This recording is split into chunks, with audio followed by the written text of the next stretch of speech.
Hello, and welcome back to Wild Sun Art Studio. My name is Robinsunne. I'm very happy to have you here with me. Please do like this video if you like this video, and comment, subscribe to my channel, and share this video with friends who might enjoy this video. So today I'm sewing. It's a vaguely stressful time in my life, and the thing that I do that I find is most helpful. Maybe I should bring you in a little bit.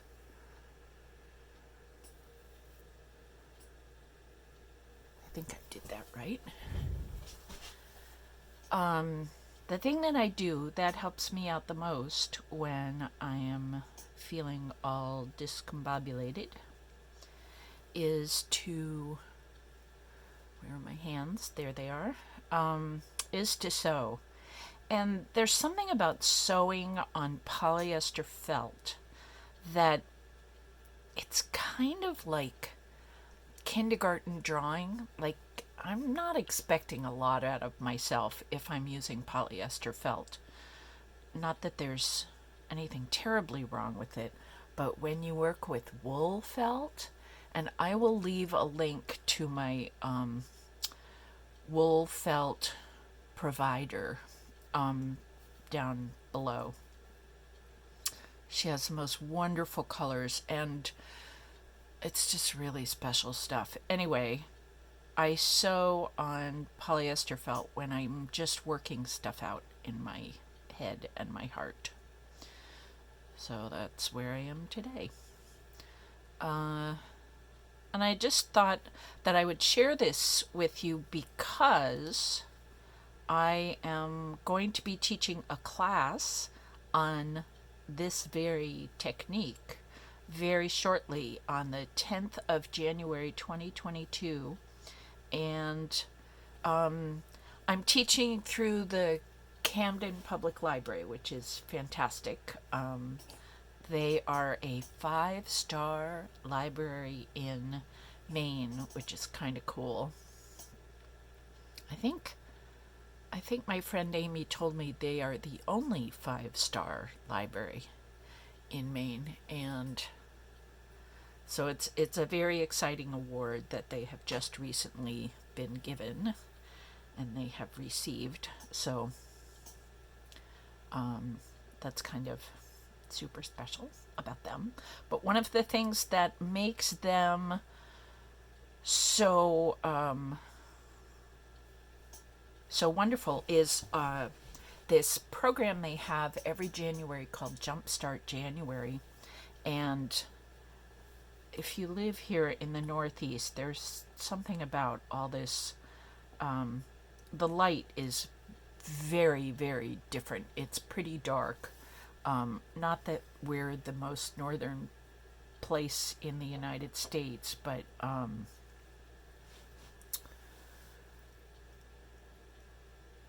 it does get dark and sort of dismal, and the light comes from within, which is what winter is all about, and that's fine. But yes, our culture doesn't really celebrate the light within quite as moment to moment as we might need in the in the very darkness of winter. So in January, when the light begins to change and we're all having little smidgens of hope and excitement about the coming year, the Camden Library does this program called Jumpstart January, and they have, over the years that they've had it, they've had people give classes in various media of art making, and this year I think there's also dance. There's often a writing class of some kind, either poetry or prose. Yeah, I think some of the groups are kind of study groups of one kind or another. I don't know. I'll leave that link down below too, so that you can go check out their list. I think it's out already. If it's not, then I'll just link the library itself, and you can go back. But the classes start like the second week, I think, maybe the first week even of January. So I know they've kind of got to get their ducks in their rows. So what I'm doing here is a blanket stitch, and maybe I should talk you through this. So I started out in the middle just doing blanket stitches, and you can see they're all crazy. There's no mistress of embroidery work really going on here. It's just all kinds of crazy sizes and different colors of blue. I did kind of corral my interests in there. So we have in the middle, I can show you, this big sort of lozenge shape, oval shape of just blanket stitches, kind of on top of each other a little bit and around and around in a circle. That's it. And I did put in this little basting thread because I started adding these screws. I have, here it is,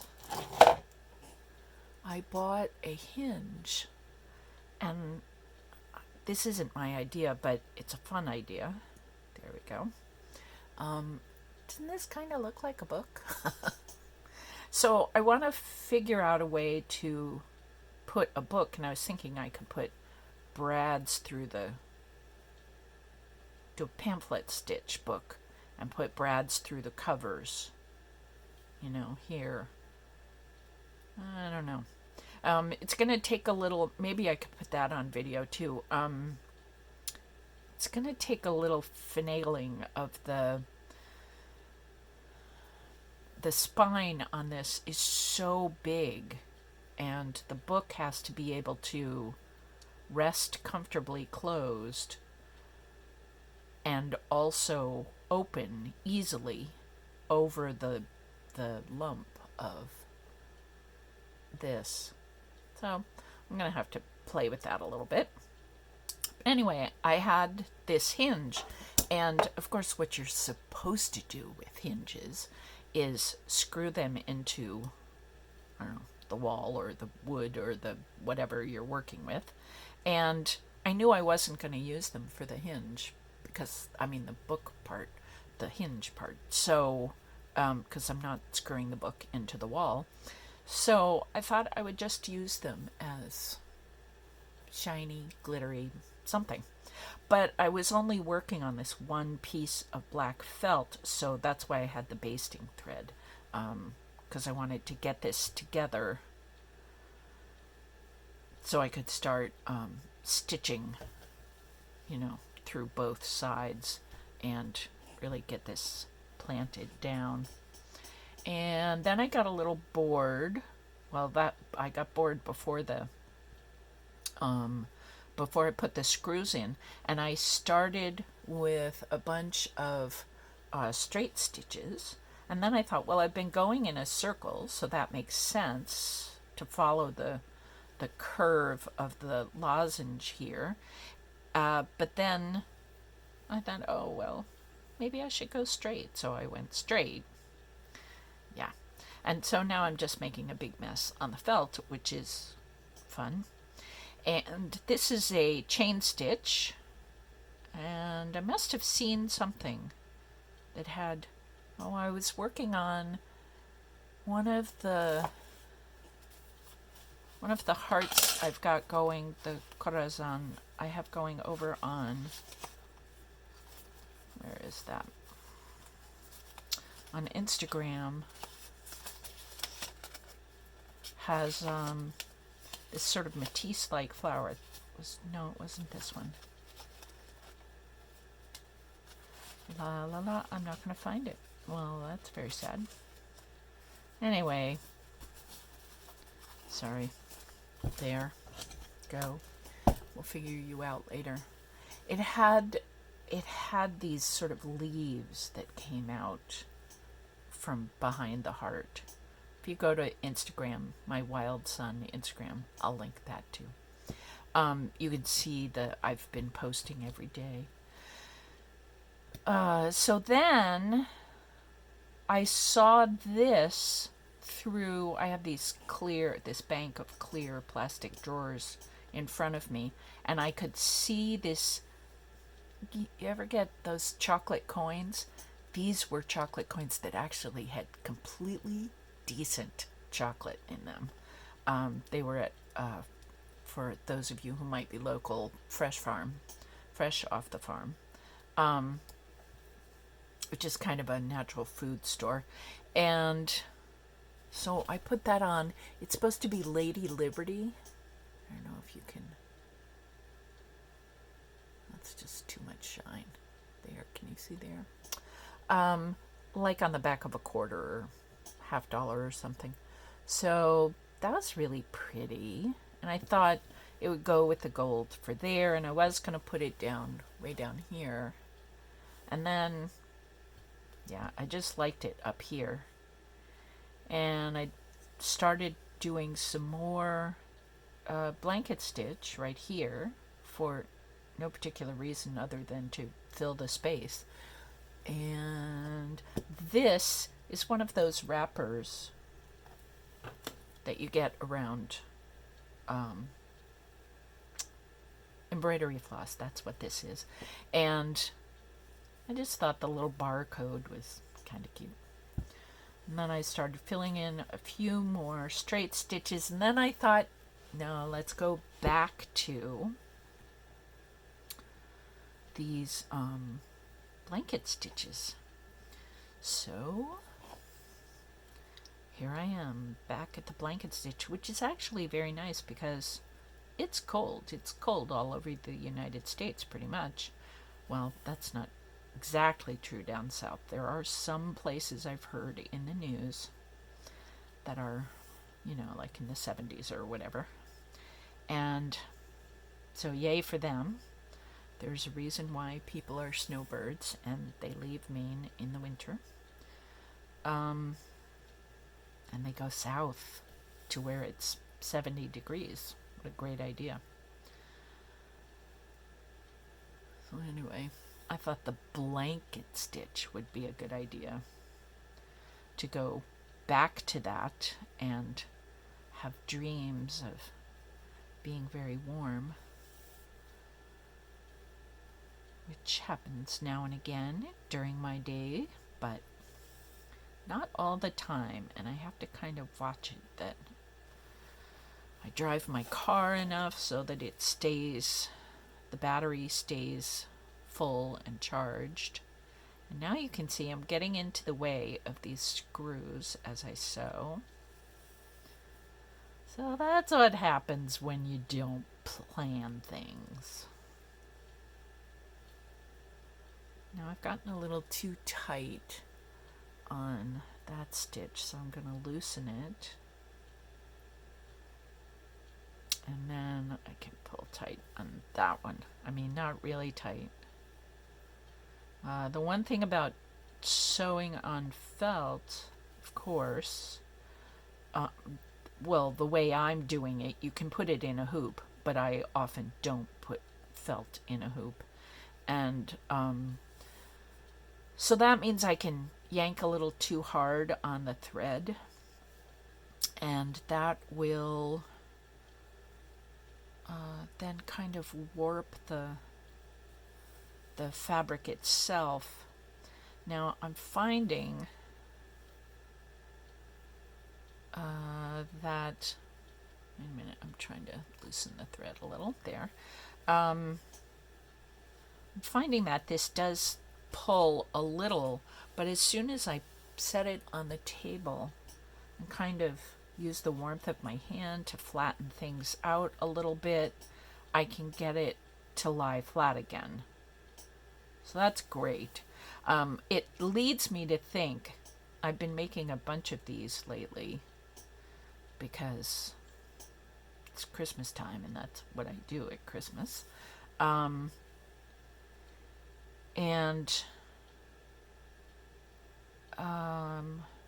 it makes me think that I'll be able to take these to the ironing board and iron them kind of flat. Now this one's going to be tricky because it has this great big, I mean, you know, they're regular screws. They're big at the top. So that'll be fun to figure my way around. I don't want to scratch my iron. I don't want to get any of these screws so hot that they burn the threads or something.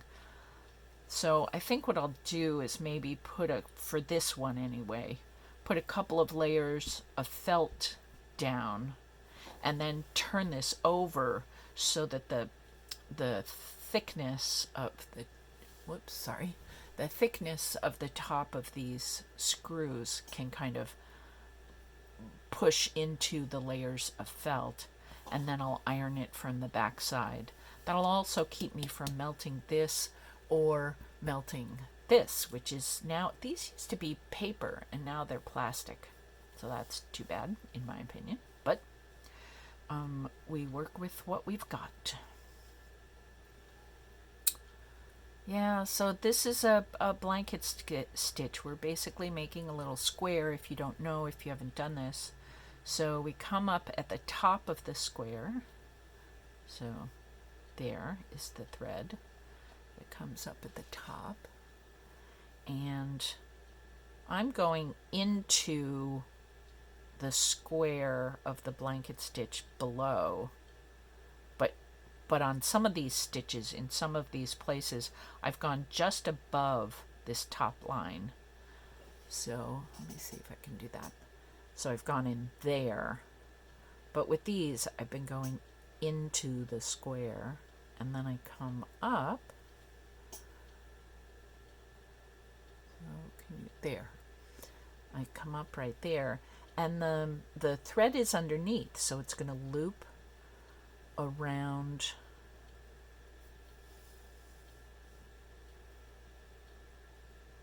there we go, loop around there and make another little square. And blanket stitches are used sort of traditionally. The reason why somebody figured this stitch out was actually to edge a blanket.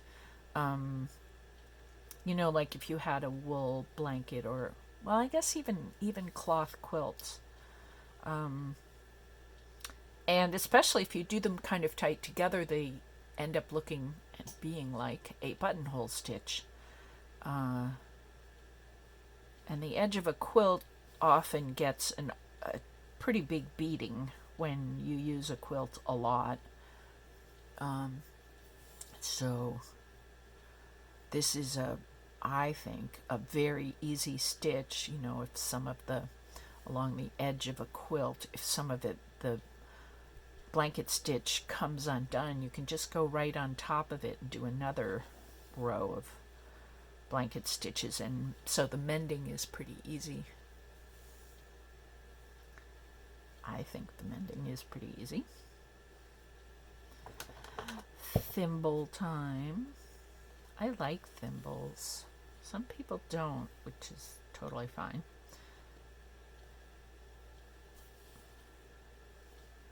But I've used them enough, I guess, so that they feel pretty natural on my finger, and I think that's helpful for them to feel natural, so that you don't feel like, you know, your middle finger is huge with the and so maybe a part of that is to find a thimble. Some thimbles come in different sizes, and so to find a thimble that fits nicely and snugly to your finger and doesn't fall off, and so fit is everything. And also you can get like leather thimbles and, I don't know, rubber thimbles too, I think. I think they make a rubber thimble that's sturdy enough so the end of the needle doesn't poke through and into your finger, which would be a sad thing. But a plastic one would feel, it's soft plastic, and it would feel really sort of more naturally a part of your finger, and thus more comfortable. So that's a thing.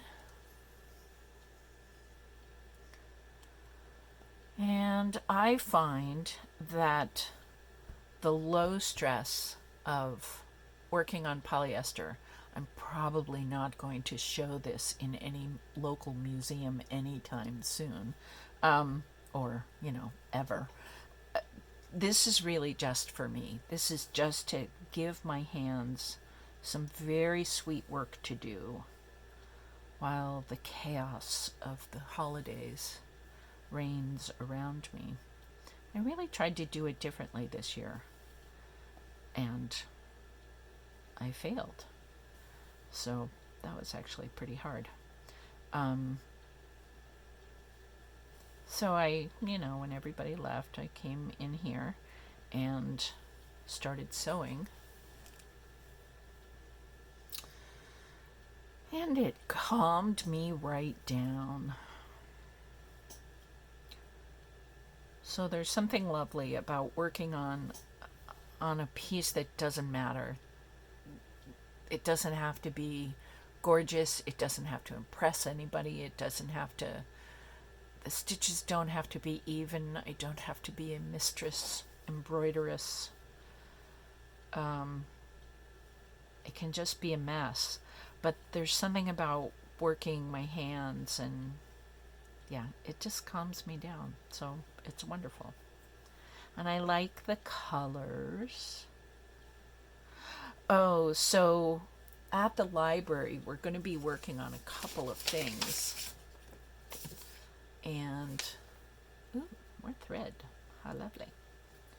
Actually, let's put that there. So the original idea I had was to bring this idea of making mandalas, which this is what we're going to do at the library, with all kinds of stitches. These are also blanket stitches. This is actually, even though they came out in triangles, this is a version of a blanket stitch. These actually are done to just be triangles, but it's kind of similar to a blanket stitch.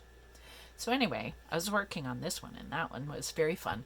And I'll bring this to the library. The class is going to be, for anybody who's local, it can be a live class, and for anybody who's not local, and we have an art group that goes on Wednesday afternoons on Zoom, and we did that during the pandemic, and we got to know people from different states all over the country. I think the furthest, no, we've got somebody in the group who's from San Francisco, somebody who's from Colorado, somebody who's from, I think Virginia is the farthest south we go. Pennsylvania, Connecticut. I think there's been somebody from New York. Anyway, so you're welcome to join if you are far away. You're welcome to join us on Zoom, which is great. And then I made this one just like a week or so ago. Oh, I just love this. Isn't this cool? And this one is just a straight stitch. So, and this one, this yellow, red, yellow, is a running stitch. So, yes, so we can do really easy stitches, and there's just something about getting my hands moving that calms my heart down. I haven't quite figured out the science behind that. Well, maybe my hands moving gets my my head kind of bouncing ideas back and forth between the two hemispheres and just making sense of whatever's not making sense to me. And then once my head sort of says, oh, well, that was that, so no wonder I feel this, then it's like, oh, okay, so we're fine.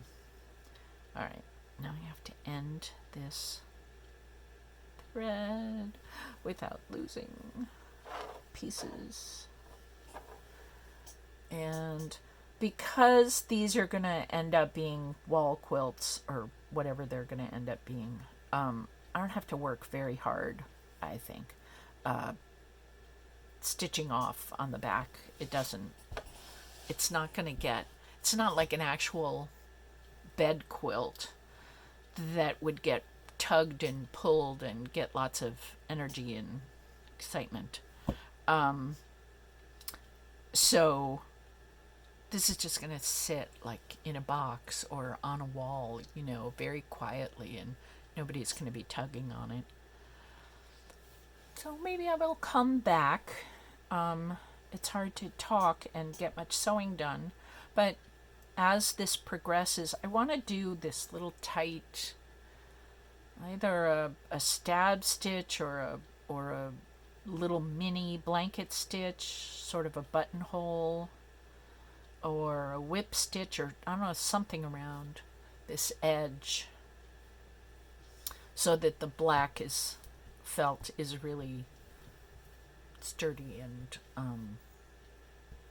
solid on the white felt.